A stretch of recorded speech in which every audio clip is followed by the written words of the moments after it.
Hello guys, जय भारत। आज हम बात करने वाले हैं बच्चों के कुछ कॉमन डाउट्स की। मैंने आप सभी को बोला था क्वेश्चंस भेजने के लिए।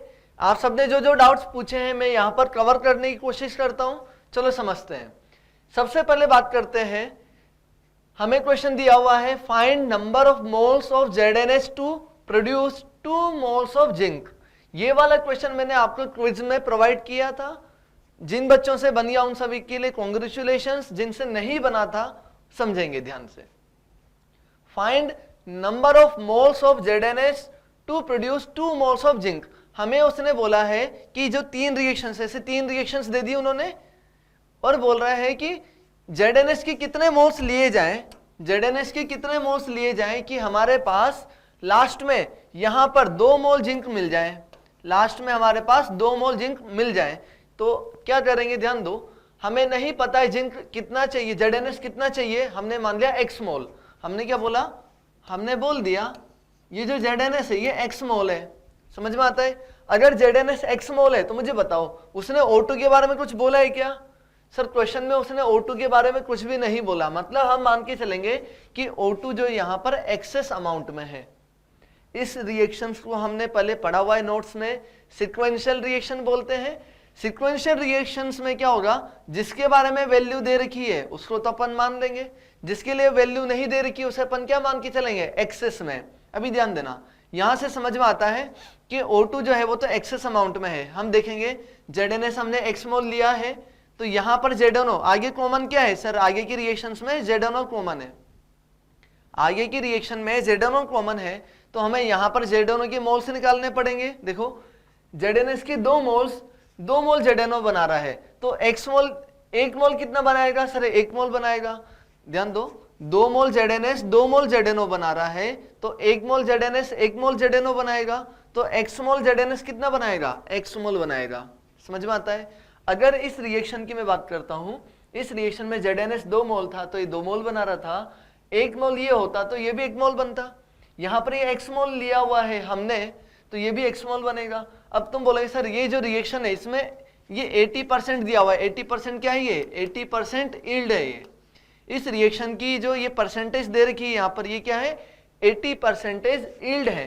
तो हम देखेंगे ये पूरा यहां से x मोल बनना चाहिए था, लेकिन चूंकि रिएक्शन की यील्ड 80% है इसलिए इसका केवल 80% हमारे पास बनेगा। इस x का केवल 80% ही हमें ZnO मिलेगा। 80% मिलेगा मतलब कितना हो गया, 0.8x। कोई दिक्कत यहां तक, कोई दिक्कत नहीं है। आगे बात करते हैं। हमने देखा ZnO जो हमारे पास है वो 0.8x मोल बन गया है। अभी ध्यान देना आगे कॉमन क्या है सर, आगे कॉमन हमारे पास ZnSO4 है। तो देखेंगे ZnO जब 1 मोल था तो रिएक्शन में ZnSO4 कितने मोल बन रहा है, 1 मोल बन रहा है। पहले ध्यान रखना, मोल कॉन्सेप्ट से क्वेश्चन सोल्व कर रहे हैं, रिएक्शन बैलेंस भी होनी चाहिए। रिएक्शन बैलेंस है कि नहीं है सर, रिएक्शन तो बैलेंस है। 2 हाइड्रोजन 4 ऑक्सीजन और 1 5 तो इधर भी 5, रिएक्शंस तो बैलेंस है। ध्यान देना 1 मोल ZnO 1 मोल ZnSO4 बना रहा है तो 0.8x मोल कितना बनाएगा, 0.8x बनाएगा। अब चूंकि रिएक्शन का यील्ड 100% है तो इतना ही बन जाएगा। समझ में आता है। अगर यील्ड 50% दिया होता तो मैं यहां लिख देता 50 डिवाइड बाई 100, लेकिन ऐसा दिया हुआ है क्या सर, नहीं दिया हुआ तो ये नहीं रहेगा। क्या बोले, जितना मोल्स लिया उतना ही पूरा मोल्स इसमें बन जाएगा। 100% यील्ड है रिएक्शन की। आगे बात करते हैं। हमारे पास ZnSO4 जो है 0.8x मोल बन गया। ZnSO4 हमारे पास 0.8x मोल आ गया। अभी ध्यान देना, हमें जिंक की बात की थी उसने कि जिंक जो है ना 2 मोल होना चाहिए। मैं बोल रहा हूं जिंक 2 मोल होना चाहिए। पहले यहां से देखो x के टर्म्स में क्या वैल्यू आएगी सर, 2 मोल ZnSO4 2 मोल जिंक बना रहा है तो 1 मोल बनाएगा तो 0.8x मोल कितना बनाएगा सर, 0.8x मोल ही बना देगा। समझ में आती बात। 2 मोल बना रहा है तो 1 मोल बनाएगा तो 0.8x मोल बना देगा। अब चूंकि इस रिएक्शन का यील्ड जो है 80% है, इस रिएक्शन का यील्ड 80% है तो इतना नहीं बनेगा, इसका 80% बनेगा। समझ में आती बात, इसका 80%, तो मैं बोल दूंगा इसका 80% बनेगा। और जो 80% जिंक बनेगा इसका, उसकी वैल्यू हमें क्वेश्चन में ऑलरेडी दे रखी है 2 मोल। हमने शुरू में बात की थी कि कितना ZnSO4 लिया जाए कि हमें फाइनली 2 मोल जिंक मिल जाएगा। तो हमने देखा ZnS हमने x मोल मान लिया, रिएक्शन सोल्व करते हुए आगे बढ़े तो हमने देखा Zn जो है 2 मोल है। ये तुम्हारे पास x के टर्म्स में वैल्यू आ गई और यही बराबर किसके रहेगी, 2 मोल के। यहां से सोल्व कर दो, आंसर आ जाएगा। आंसर आ जाना चाहिए। अब सर ये 2 0 से 1 0 से 1 0 गया, कितना गया पॉइंट, इसको भी मैं यहां पर लिख देता हूं, ये हो गया तुम्हारे पास 0.80, तो ये हो जाएगा 0.64 x इजिकल्स टू 2, तो तुम्हारे पास x इजिकल्स टू आ जाएगा 2 डिवाइड बाई 0.64 लिख दो। इसका फाइनल सॉल्यूशन जो है, फाइनल आंसर मैं वीडियो में दे दूंगा, लिख दो जल्दी से, हो जाएगा ये। हमें इतने मोल्स लेने पड़ेंगे ZnS के, तब जाके हमें जिंक के 2 मोल्स मिलेंगे। और इंडिविजुअल रिएक्शंस के लिए हमने देख लिया, इसका 80% यील्ड था तो x का 80% बन गया, 0.8x आ गया। इसमें देखा हमने 100% यील्ड था तो 0.8 का 0.8 बन गया। आगे बात की हमने कि सर ये 2 मोल बना रहा है तो 1 मोल बनाएगा, 0.8x मोल बनाएगा, लेकिन उसका केवल 80% बनाएगा क्योंकि रिएक्शन की यील्ड जो है 80% दे रखी है। यहां से इसकी वैल्यू 2 के बराबर थी, सोल्व कर दिया, आंसर आ जाएगा, बन जाएगा। सभी से बना लो इसे, आगे देखते हैं। आगे क्वेश्चन और लिखेंगे, how many ml of 0.1 molar H2SO4 0.1 molar H2SO4 must be added to 50 ml 0.1 molar NaOH to give a solution of 0.05 molar H2SO4। क्या बोल रहे हैं सर, एसिड है ना, उसकी मोलरिटी दे दी, वॉल्यूम पूछ रहा है कि कितना वॉल्यूम ऑफ H2SO4 मिला दिया जाए NaOH में ताकि हमें फाइनली इतना मोलर H2SO4 मिल जाए। सर अगर 2 एसिड मिक्स कर रहे होते हैं या 2 बेस मिक्स कर रहे होते तो हम फाइनली फॉर्मूला लगा देते, N फाइनल V फाइनल बराबर N1V1 प्लस N2V2। आ रही बात समझ में, लगा सकते थे ये। लेकिन सर यहां पर इसने जो हमें दे रखा है, एक तो एसिड दे दिया और एक बेस दे दिया, एक एसिड है और एक बेस है, तो ये दोनों रिएक्शन कर जाएंगे। समझ में आती है बात। तो इनके लिए एक नया फॉर्मूला हमें लिखना पड़ेगा। जब एक एसिड और एक बेस होता है तो ये वाला फॉर्मूला याद रखना सभी बच्चे, N1V1, पहले प्लस करते थे N1V2, अभी यहां प्लस नहीं करेंगे, यहां माइनस करेंगे N2V2। क्या बोल रहे हैं सर, एसिड और बेस जब मिक्स कर देंगे तो रिजल्टिंग सॉल्यूशन की मोलरिटी हमें इतना चाहिए। हमने देखा रिजल्टिंग सॉल्यूशन की नॉर्मलिटी और वॉल्यूम का मल्टीप्लाई बराबर जो एक्सेस में होगा इन दोनों में से उसके N1V1 माइनस जो लिमिटेड अमाउंट में है उसका N2V2। तो हमें पता है कि एसिड और बेस में रिएक्शन होने के बाद हमारे पास बच क्या रहा है, एसिड बच रहा है। तो हम जो है यहां पर N1V1 तो ले लेंगे H2SO4 के लिए और N2V2 ले लेंगे बेस के लिए। समझ में आ रही बात, लिख दो। ये फॉर्मूला भी आपको लिखना है, जल्दी से लिख दीजिए। जब एसिड और बेस मिक्स कर देते हैं, एसिड और बेस मिक्स कर देते हैं तो हम प्लस नहीं करते, यहां पर माइनस करते हैं। अगर सारे ही एसिड होते तो यहाँ प्लस हो जाता, या सारे ही बेस दिए होते तो भी यहाँ पर प्लस हो जाता। लिख दो जल्दी से। अब सिंपल है, फॉर्मूला लगाना है। नॉर्मलिटी, सर नॉर्मलिटी होती है मोलरिटी इंटू एन फैक्टर। अभी मैंने यहाँ पर मोलरिटी क्यों यूज नहीं किया, क्योंकि ध्यान दो M1V1 वाला जो मोलरिटी होती है ना H2SO4 के लिए एन फैक्टर 2 होता है, तो यहाँ पर नॉर्मलिटी और मोलरिटी बराबर नहीं है, इसलिए मैंने आपको M1V1 वाला फॉर्मूला नहीं बता के एन नॉर्मलिटी वाला फॉर्मूला बताया है। और याद रखना, जब भी बात करते हैं डाइल्यूशन की या जब भी बात करते हैं मिक्सिंग की, तो M1V1 से मैंने आपको पहले भी बताया था, M1V1 वाले फॉर्मूले से हमें सोल्व नहीं करना, हमें सोल्व करना है N1V1 से, नॉर्मलिटी से सोल्व करना है। क्लियर चीज है ये। अभी यहां पर सिंपल फॉर्मूला लगा दो, नॉर्मलिटी इंटू वॉल्यूम। तो नॉर्मलिटी हमारे पास फाइनली कितनी है sir, molarity into n factor, तो 0.05 इंटू 2 तो तुम्हारे पास हो जाएगा एन फैक्टर। समझ में आ रही बात। अभी ध्यान देना, अगर मैं इसके VML, अगर H2SO4 का मैंने VML ले लिया, अगर इस H2SO4 का मैंने V ml ले लिया तो मुझे बताओ V ml और plus 50 ml total volume finally कितना हो जाएगा, V प्लस 50 हो जाएगा। समझ में आता है ये क्वेश्चन थोड़ा सा अच्छा क्वेश्चन है, लिख दो जल्दी से, V प्लस 50 ये फाइनल वॉल्यूम तुम्हारे पास हो जाएगा। N1V1 की मैं बात करता हूं तो सर N1V1 यहां से देखेंगे 0.1 इंटू उसका N फैक्टर कितना 2, ये तो हो गया तुम्हारे पास molarity into N factor N1 में हो गया, इंटू वॉल्यूम कितना दिया हुआ है V माइनस NaOH के लिए बात करो तो NaOH के लिए हमने देखा 0.1 molarity into N factor 1 into उसका वॉल्यूम कितना दिया हुआ है 50 ml। ये लिख दो जल्दी से।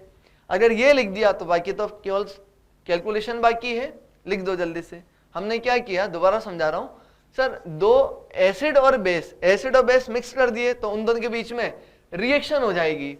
रिएक्शन कैसे होगी सर, इसका OH माइनस उसके H प्लस को कंज्यूम करता चलेगा। जो NaOH का OH माइनस है वो H2SO4 के H प्लस को कंज्यूम करेगा, तो यहां पर सर प्लस नहीं आएगा, क्या आएगा, माइनस वाला फॉर्मूला यूज होगा। N फाइनल V फाइनल बराबर N1V1 माइनस N2V2। नॉर्मलिटी जो फाइनल हमें मोलरिटी के टर्म्स में दे रखी, तो मोलरिटी इंटू N फैक्टर मैंने लिख दिया यहाँ पर, ये N फैक्टर याद लिख देना इसे यहाँ पर।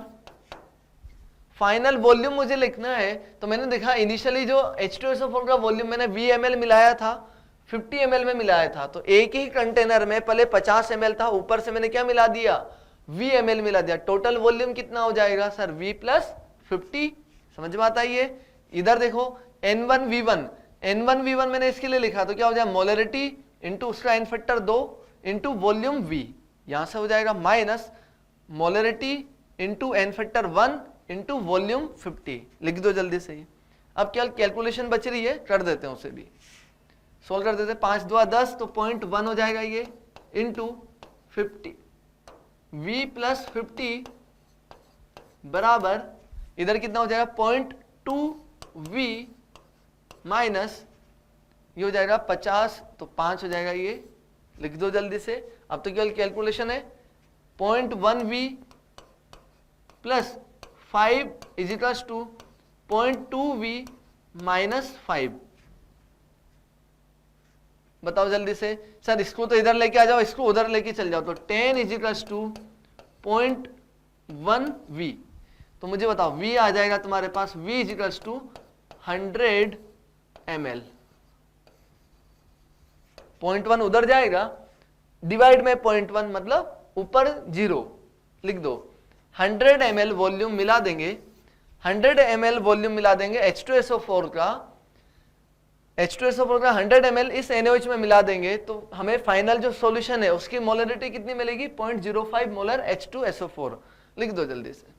तो फॉर्मूला लगाया था हमने, उसके बाद केवल कैलकुलेशन थी, लिख दो जल्दी से। हो जाएगा ये सभी से, बच्चे बोल रहे हो जाएगा, चलो ठीक है। ये फॉर्मूला याद रखना।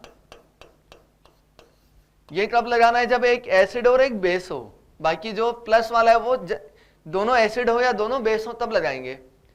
चलो आगे देखते हैं, आगे क्वेश्चन देखते हैं। आगे हमें क्वेश्चन दिया हुआ है, एक क्वेश्चन बस दिखने में बड़ा है बहुत इजी, समझते हैं। C20H29FO3 मोलर मास इसका दिया हुआ है 336 इज एन स्टेरॉइड। स्टेरॉइड है ये, एक ड्रग है या कुछ भी बोल दो। अब 500 ml solution is prepared by dissolving 10 milligram of steroid. हमने क्या किया 10 ग्राम स्टेरॉइड उठा के 500 ml में मिला दिया। अरे ये बात समझे, तो टोटल सॉल्यूशन हो गया तुम्हारे पास 500 ml और 10 मिलीग्राम तुम्हारे पास हो गया उसमें स्टेरॉइड। ठीक है, आगे देखते हैं। 10 ml portion of this solution is diluted to a final volume of 1 liter. Find resulting molarity. अभी ध्यान देना, हुआ क्या, क्वेश्चन लिख दिया सभी ने, वीडियो पोस्ट करके क्वेश्चन लिख देंगे सभी। चलो समझेंगे क्वेश्चन में क्या बोल रहा है वो, कि एक पानी था 500 ml, उसमें हमने 10 मिलीग्राम स्टेरॉइड मिला दिया। ये किया, देखो हमने क्या किया, एक कंटेनर है जैसे मान लो इसमें 500 ml है, 500 ml में मैंने क्या किया 2 मिलीग्राम नहीं 10 मिलीग्राम स्टेरॉइड मिला दिया और मिक्स कर दिया। टोटल सॉल्यूशन का जो वॉल्यूम है, टोटल सॉल्यूशन का जो वॉल्यूम है वो हमारे पास है 500 ml।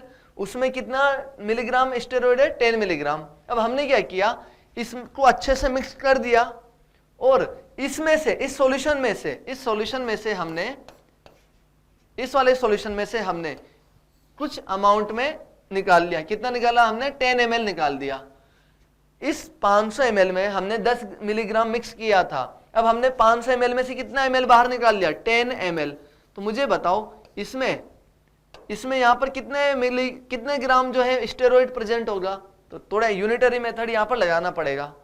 सर 500 ml में 10 मिलीग्राम स्टेरॉइड प्रेजेंट था, तो 10 ml में कितना रहेगा? देखो सर 500 ml में, मैं हिंदी में लिख दूं? लिख दो सर आप तो। 500, आपको कौन रोक सकता है? सही है। 500 ml में स्टेरॉइड, सर 500 ml में 10 मिलीग्राम स्टेरॉइड प्रेजेंट है, यही है। तो 1 ml में कितना हो जाएगा? सर 1 ml में हो जाएगा 10 डिवाइड बाय 500 मिलीग्राम। समझ में आता है भी? सर 500 ml में 10 मिलीग्राम था, तो एक में 10 अपॉन में 500 मिलीग्राम स्टेरॉइड प्रेजेंट होगा। हमने कितना वॉल्यूम बाहर लिया? हमने लिया 10 ml। तो 10 ml में कितना स्टेरॉइड बाहर आ जाएगा? तो 10 डिवाइड बाय 500 मल्टीप्लाइड बाय 10, ये तुम्हारे पास मिलीग्राम में स्टेरॉइड बाहर आ गया। कितना हो गया ये? 1/5 मिलीग्राम। यहां तक कोई डाउट है क्या? ये इंपॉर्टेंट स्टेप थी इस क्वेश्चन का। हमने क्या किया, 500 ml में 10 मिलीग्राम स्टेरॉइड डाला, फिर उस मिक्सचर में से हमने 10 ml बाहर ले लिया, यही किया। 10 ml बाहर ले लिया तो हम क्या बोलेंगे, सर 500 में 10 मिलीग्राम था, तो एक में 10 अपॉन में 500, तो 10 ml में कितना बाहर आया? सर 1/5 मिलीग्राम स्टेरॉइड बाहर आ गया। इतने मिलीग्राम स्टेरॉइड हमारे पास है, और वॉल्यूम ऑफ द सॉल्यूशन हमने क्या कर दिया, जो 10 ml हमने बाहर दिया तो उसे और पानी मिला दिया। फाइनल वॉल्यूम कितना कर दिया? 1 लीटर। फाइनल वॉल्यूम तुमने कर दिया 1 लीटर, और 1 लीटर ऑफ जो सॉल्यूशन तुम्हारे पास बना उसमें स्टेरॉइड कितना है? Sir 1/5 milligram. तो मुझे बता दो अब जल्दी से, moles of steroid, moles of steroid.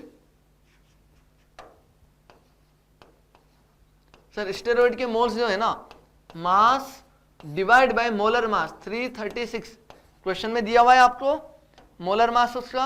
यहां से ये जो मोल्स आ जाएंगे 1/5 इंटू 336, ये मोल्स आ जाएंगे। अच्छा सर ये तो मिलीग्राम दिया हुआ था, तो 10⁻³ से मल्टीप्लाई भी कर दो। आ रही बात समझ में? इसे मैं लिख देता हूं यहीं पर ही, 1/5 इंटू 10⁻³ ग्राम। क्योंकि हम जब मोल्स निकालते हैं तो मास लेते हैं ग्राम में, ध्यान रखना गलती नहीं करनी है। 10⁻³ मोल्स लिख दो इसे। ये तो हमारे पास आ गए मोल्स। अब हमने देखा ये जो मोल्स है ना, total volume of the solution कितना है? Sir volume of the solution हमने पानी मिला के 1 लीटर कर दिया। वॉल्यूम ऑफ सॉल्यूशन हमने कर दिया 1 लीटर, यही किया हमने। तो मोलरिटी तो आ ही जाएगी ना, मोल्स आ गए, वॉल्यूम आ गया, तो मोलरिटी तुम्हारे पास आ जाएगी। मोलरिटी ऑफ स्टेरॉइड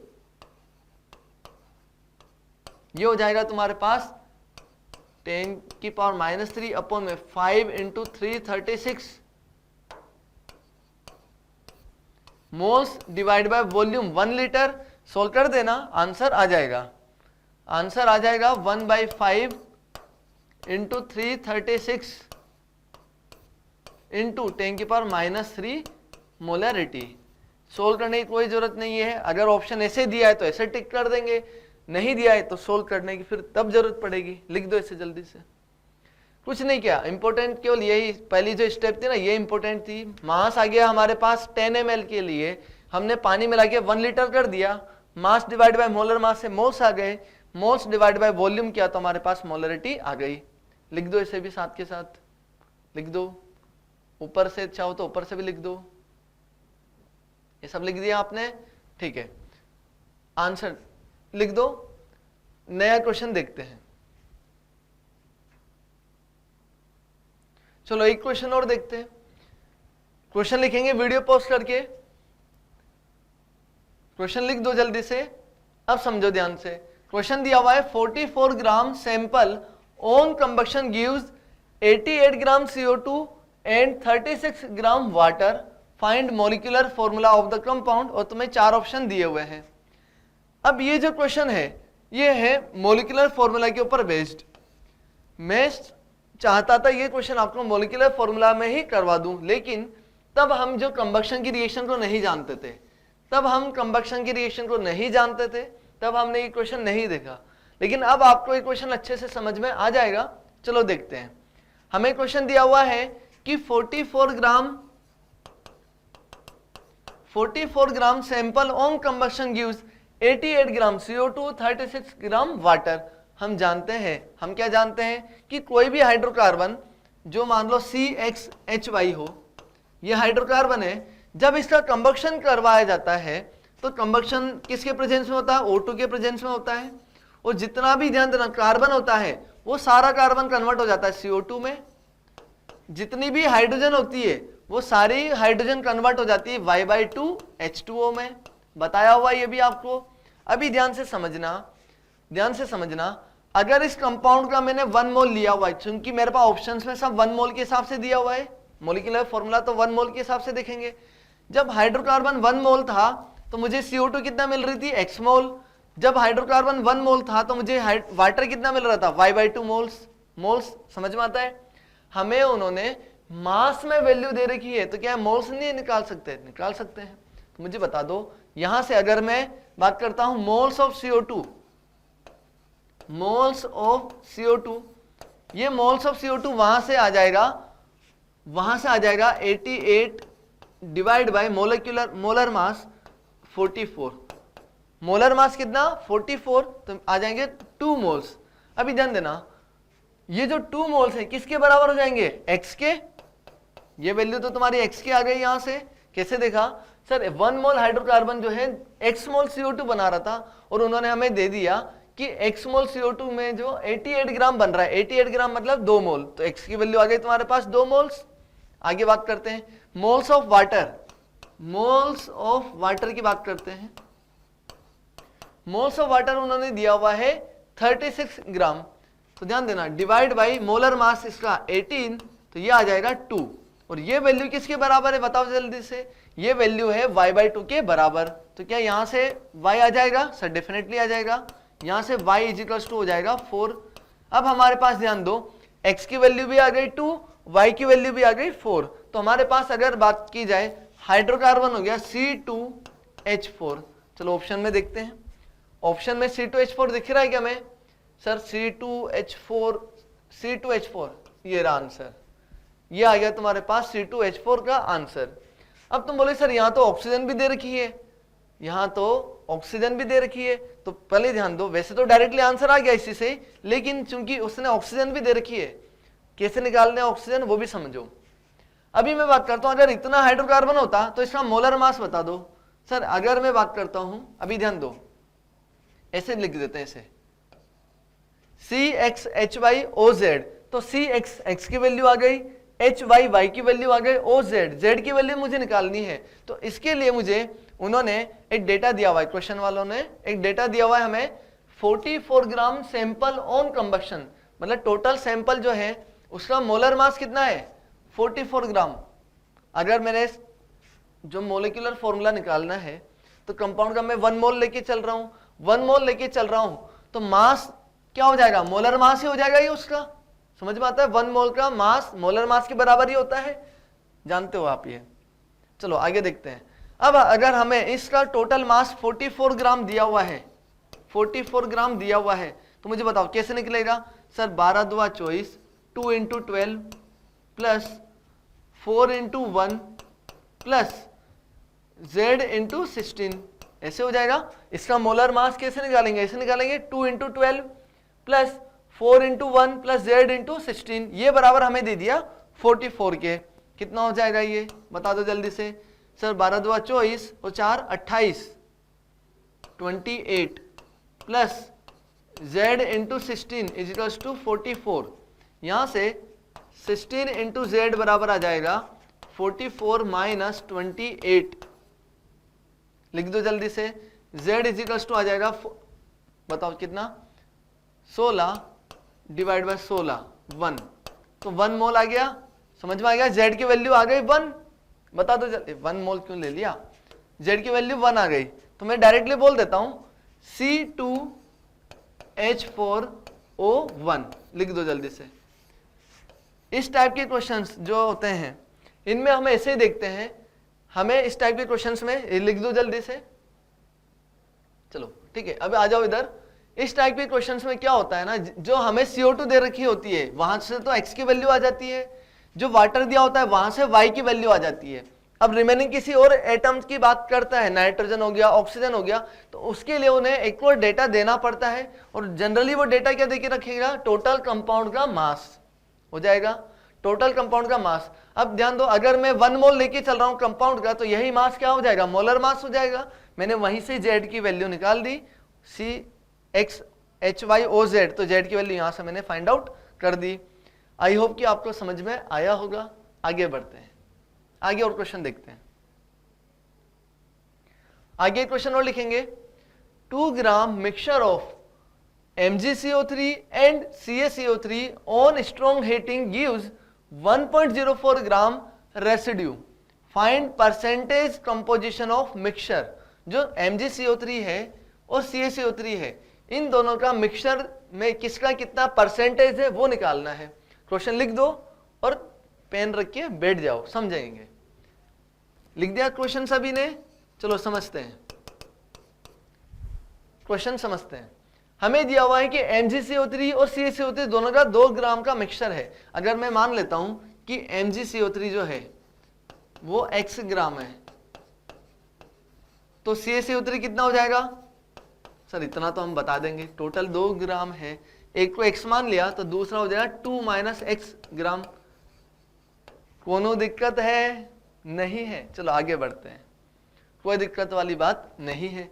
अब मुझे बताओ, MgCO3 है, कार्बोनेट है, ऑन स्ट्रॉन्ग हीटिंग, सर ये है ना, हीट करने पर MgO, हीटिंग देने पर ये MgO प्लस CO2 में कन्वर्ट हो जाता है, और CO2 तो फुर्र से उड़ जाती है, जानते हैं हम। ये MgCO3 भी सॉलिड होता है, और MgO जो बन रहा है ये भी सॉलिड होता है, ये सॉलिड है, ये CO2 गैस बन के उड़ गई।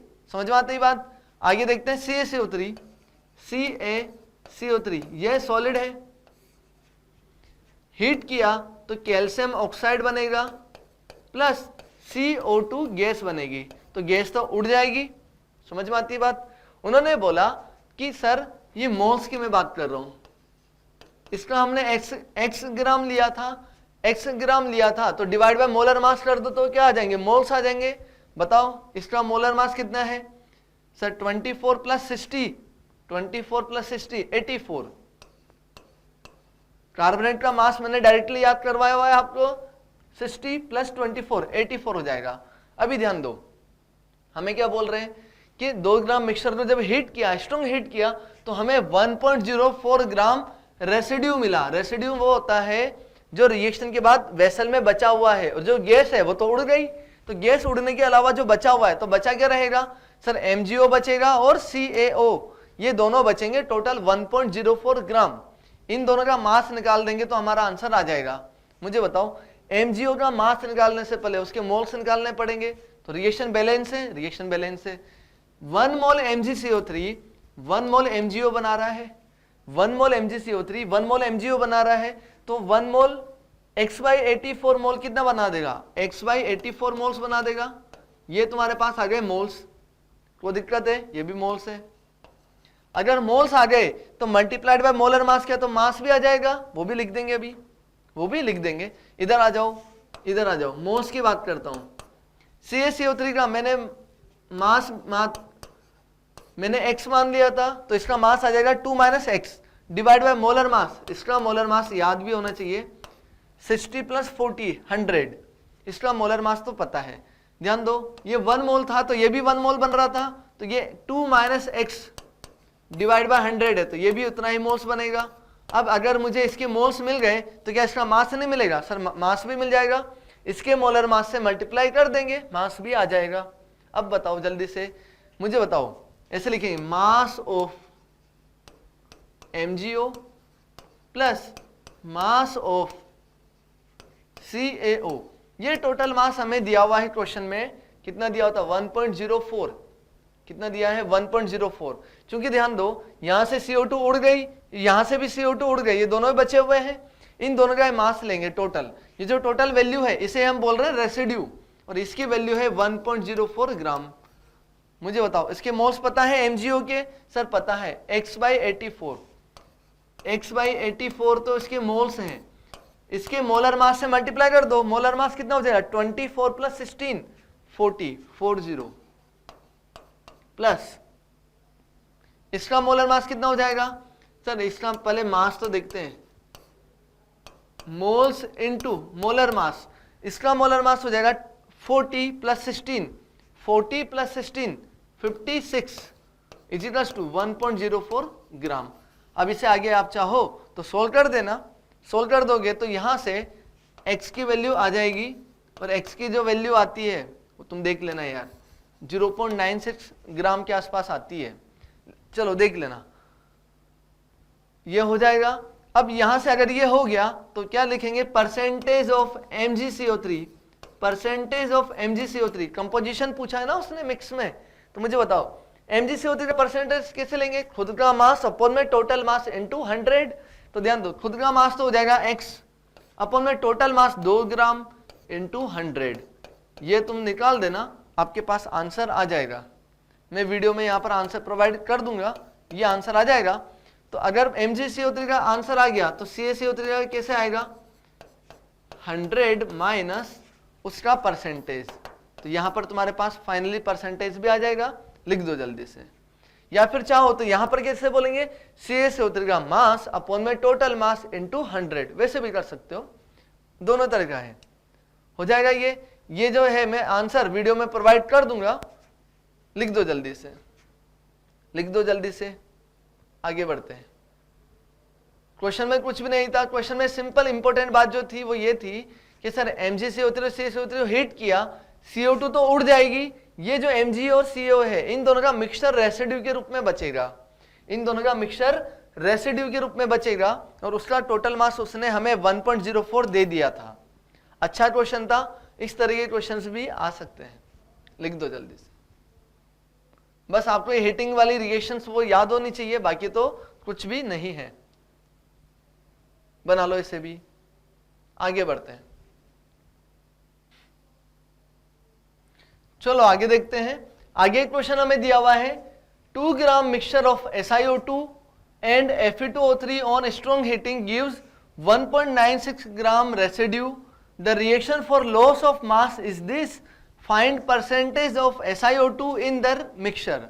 वीडियो पॉज करो, क्वेश्चन लिख दो और बैठ जाओ, वीडियो पॉज करके क्वेश्चन लिख दो और चुपचाप बैठ जाओ, आपको क्वेश्चन बहुत अच्छे से समझ में आ जाएगा। चलो शुरू करते हैं। ये जो क्वेश्चन है, ये बच्चों को खुद से करने के लिए दिया जाए तो बच्चों से एक बार में नहीं बनता। काफी बच्चों का एक कॉमन डाउट था, तो मैंने इसे यहां पर एक्सप्लेन करने के लिए ले लिया। अब ये जो क्वेश्चन है ना, इससे पहले वाला जो हमने क्वेश्चन देखा था उससे थोड़ा सा लैंग्वेज में डिफरेंट है, लैंग्वेज में डिफरेंट है, कॉन्सेप्ट तो सेम है, लैंग्वेज में डिफरेंट है। क्वेश्चन समझते हैं, आपको समझ में भी आ जाएगा। देखते हैं, 2 gram mixture of SiO2 and Fe2O3 on strong heating gives 1.96 gram residue.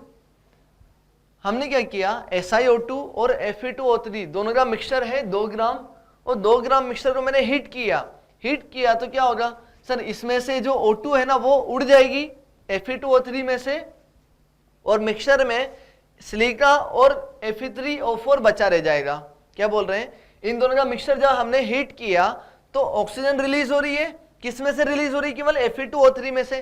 क्या सिलिका में से हो रहा है? नहीं सर। तो क्या होगा, O2 रिलीज हो गई और वेसल में बचा रह जाएगा। वेसल में क्या बचा रहेगा? Fe3O4 बचेगा, और कुछ अमाउंट में SiO2 भी बचा रह जाएगा। इंपॉर्टेंट बात है, Fe3O4 भी बचा रह जाएगा, और कुछ अमाउंट में सिलिका SiO2 भी बचा रह जाएगा। समझ में आती बात? अच्छा, फिर क्या बोलते हैं, फिर ध्यान देना, वो ये बोल रहे हैं कि जो 1.96 ग्राम रेसिड्यू वो बचा हुआ है। तो मुझे बताओ 1.96 ग्राम केवल अकेले इसका मास है या फिर सिलिका और इन दोनों का मास है? सर सिलिका का भी मास है SiO2 प्लस इसका भी मास है, टोटल मास मिला के बन रहा है 1.96 ग्राम। समझ में आती बात? अभी ध्यान दो, 2 ग्राम मिक्सचर तुमने लिया, तुमने हीट किया और हीट करने के बाद उस मिक्सचर को तुमने वेट किया तो कितना आ रहा है 1.96 ग्राम। तो 0.04 कहाँ गया? सर 0.04 ग्राम तो ऑक्सीजन लेके उड़ गई। ऑक्सीजन जो उड़ गई वो 0.04 ग्राम की मास लेके उड़ गई, यही हुआ ना? तो मुझे बताओ मास लॉस किसकी वजह से हुआ? ऑक्सीजन की वजह से, और वो मास लॉस हुआ तुम्हारे पास ऑक्सीजन की वजह से। तो मैं बोल दूंगा mass loss is equals to mass of O2 बराबर 2 माइनस 1.96 ग्राम, 0.04 ग्राम। ये इंपॉर्टेंट है, ये इंपॉर्टेंट है। हमने देखा कि सर 2 ग्राम मिक्सचर हीट किया, 1.96 ग्राम तो बचा रह गया, 0.04 ग्राम उड़ गया, और वो उड़ा है किसकी वजह से? O2 की वजह से। O2 का मास हमारे पास आ गया 0.04 ग्राम O2। अभी ध्यान देना, अभी ध्यान देना, हमें क्या करेंगे अब क्वेश्चन में, हमारे पास इसका मास आ गया, हमारे पास इसका मास आ गया, तो मुझे बताओ इसका मास पता है तो मोल्स भी पता हो जाएंगे, mass divide by molar mass, moles पता है, इसके मोल्स पता होंगे तो इसके मोल्स भी पता हो जाएंगे, इसके मोल्स पता रहेंगे तो मास मोलर मास से मल्टीप्लाई किया तो क्या आ जाएगा? मास आ जाएगा। अगर इसका भी मास आ गया तो टोटल 2 ग्राम मिक्सचर में इसका मास पता चल गया तो SiO2 का मास भी आ जाएगा। अगर SiO2 का मास आ गया तो खुद का मास अपॉन में टोटल मास 2 ग्राम इंटू 100, वहां से तुम्हारे पास परसेंटेज SiO2 आ जाएगा। क्वेश्चन को सोल्व करते हैं। क्वेश्चन लिख दिया सभी ने, चलो सोल्व करते हैं साथ में। ये मैंने ओवरव्यू दे दिया, अभी तक ओवरव्यू दे दिया, समझ में आ गया ओवरव्यू। अब केवल क्वेश्चन सोल्व करते हैं। तो ध्यान देना, Fe2O3 को जब हीट किया तो ये बना दे रहा है Fe3O4 प्लस O2। अब ये भी सॉलिड है वो भी सॉलिड है, तो O2 जो है वो मास लेके उड़ गई, ठीक है ना? अभी ध्यान देना, मुझे बताना ये रिएक्शन बैलेंस है क्या? पहले तो देखो सर रिएक्शन तो बैलेंस नहीं है, और मोल कॉन्सेप्ट में जब भी क्वेश्चन सोल्व करोगे रिएक्शन बैलेंस होनी चाहिए, तो पहले रिएक्शन को बैलेंस करना पड़ेगा। 3 आयरन है, यहाँ पर 2 है, तो यहाँ पर 3 से मल्टीप्लाई कर दो, यहाँ 2 से मल्टीप्लाई कर दो, कितना हो गया सर? 3 2 6। ऑक्सीजन देखो 3 3 9, तो 4 2 8, और यहाँ पर कितना है सर? O2 है, यहाँ तो 8 हो तो 10 हो रही है, कोई ना इधर 0.5 से मल्टीप्लाई कर दो, 0.5 बोलो चाहे हाफ बोलो, बात एक ही है। तो 0.5 इंटू 2 कितना हो जाएगा? 1, तो 8 और 1 9 बराबर हो गया। समझ में आ गया? रिएक्शन बैलेंस हो चुकी है। तुम चाहो तो हाफ भी लिख सकते हो, 1/2, मैंने 0.5 लिख दिया, एक ही चीज है, डिफरेंट नहीं है। चलो आगे बात करते हैं। अभी क्या करना है ना, ध्यान दो, मैं तो आपको हमेशा मोल कॉन्सेप्ट से क्वेश्चन सोल्व करवाता हूं, उसी से सोल्व करेंगे। देखते हैं, O2 का हमें मास पता है तो मोल्स पता रहेंगे। अभी ध्यान दो, मैंने क्या किया ना, 2 ग्राम मिक्सचर था हमारे पास टोटल शुरू में, मैंने इसका x ग्राम मान लिया, तो x डिवाइड बाय इसका मोलर मास पता है क्या सर? Fe2O3 आयरन का पता है हमें तो 56, तो देखो 56 इंटू 2 प्लस 3 इंटू 16 16, तो कितना हो गया ये? 6 2 12 5 2 10, 112, 48, 16 3 48, तो ये कितना हो जाएगा? 160। हमें Fe2O3 का मोलर मास पता है 160, तो mass divide by molar mass, Fe2O3 का मास पता है, ठीक है ना? अभी ध्यान दो, इसका Fe2O3 का 3 मोल है तो O2 कितना बन रहा है सर? 0.5 मोल बन रहा है। जब उसके 3 मोल हैं तो ये 0.5 बन रहा है, तो 1 मोल होता तो कितना बनता? 0.5 डिवाइड बाई 3, ऐसे ही बोलते। जब ये 1 मोल था तो 0.5 डिवाइड बाई 3 बन रहा था, तो x बाई 160 था, तो कितना बनेगा सर? मल्टीप्लाई कर देंगे x बाई 160 से, ये समझ में आना चाहिए। ये 3 मोल था तो 0.5 था, 1 था तो 0.5 डिवाइड बाई 3, जब इतने मोल्स है तो ये मल्टीप्लाइड बाई इतने मोल्स हो जाएगा ये। अब मुझे बताओ O2 के मोल्स आ गए, मोलर मास से मल्टीप्लाई कर दोगे तो O2 का मास आ जाएगा, तो मैं लिख दूंगा मास ऑफ O2, और मास of O2 not 42, only O2 0.5 divide by 12, 0.5 divide by 3 into x divide by 160 into O2 का मोलर मास कितना लेंगे? 32 इजिकल्स टू, ये हमें दिया हुआ है 0.04, ये हमें दिया हुआ है 0.04 ग्राम। समझ में आता है ये? बता दो जल्दी से अब सोल्व करके। हमें केवल x की वैल्यू फाइंड आउट करनी है, फिर हमारा आंसर आ जाएगा। मैं 0.5 को 1/2 लिख दूं? सर लिख दो, आपकी मर्जी। x divide by 3, x divide by 2 into 3 into 160 into 32, ऐसे ही है ये, बराबर 0.04। ये तो केवल कैलकुलेशन है, आप अपने हिसाब से भी कर सकते हो, आंसर आ जाना चाहिए बस। सोल्व कर दो जल्दी से। सबको इधर ले जाओ यार, सबको इधर ले जाओ। 0.04 इंटू 160, तो मैं इसे 0.4 इंटू 16 लिख दूं, सीधा लिख दो, ये हो जाएगा 2 इंटू 3 डिवाइड बाई 32। चलो सोल्व कर देते हैं इसे। 16 और 2 से ये कैंसिल आउट हो गया, कितना आ गया? x बराबर हो गया 4 × 12 1.2 ग्राम। लिख दो जल्दी से। हमारे पास x की वैल्यू आ गई 1.2 ग्राम। तो अगर टोटल मास 2 ग्राम था, Fe2O3, ये किसका मास है? Fe2O3 का, Fe2O3। तो मुझे बता दो SiO2 का मास कितना होगा? तो मैं लिख देता हूं मास ऑफ SiO2, सिलिका का मास हो जाएगा 2 माइनस 1.2, ये हो जाएगा 0.8 ग्राम। कोई दिक्कत यहां तक?